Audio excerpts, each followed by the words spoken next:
Your steak could soon be 3D printed. That's if you live in Europe.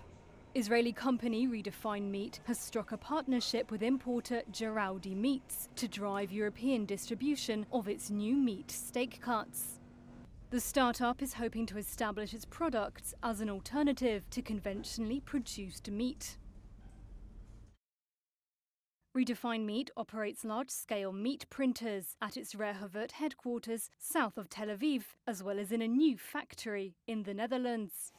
Manager of the company's 3D printers project, Yaron Eshel, explains how it works. When I want to create my steak, I have a library of a few different slabs. I can choose each one of them and I can adjust it accordingly.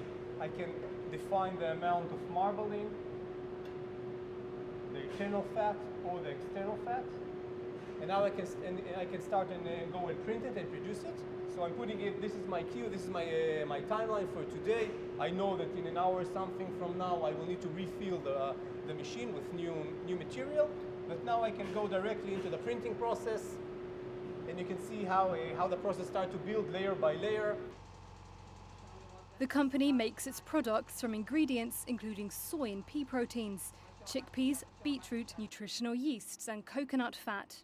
Co-founder and chief executive Eschar Ben Shitrit said Redefine Meat was launching tenderloin and striploin steaks. In the past 2 years, we have been working deeply on understanding meat and what makes meat so exciting.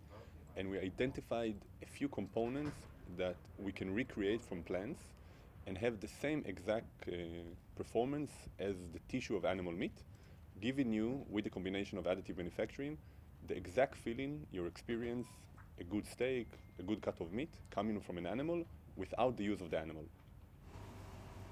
Plant-based meat alternatives have become increasingly popular in recent years. Spanish startup Nova Meat is also using 3D printing technology to manufacture vegetarian steaks. But the early hype about plant-based meat alternatives has ebbed, as inflation and recession worries have driven some customers back to cheaper animal meat products. Companies such as US-based Beyond Meat have cut their sales outlooks. Redefine Meat, however, has big ambitions. Its new meat is currently available in Israel, Britain, the Netherlands and Germany. Almost 1,000 restaurants are currently paying about $40 per £2 for its steak cuts. The company plans to launch its products at restaurants and butchers in France, then in Italy, Greece and Sweden later this year, and in dozens more countries in 2023. We see a world in a decade from now that new meat or meat made from plants is a big part of the meat industry. It replaces a lot of the meat that people consume today that is bad for the environment and bad for the most of the people in the supply chain. I still believe that people will consume high quality meat forever, coming from animals, and these two industries will live side by side. Even when we will become 1%, 2%, and the industry will become 10% of the meat industry, the impact on the planet is so big that it's worthwhile to pursue it in the next decade.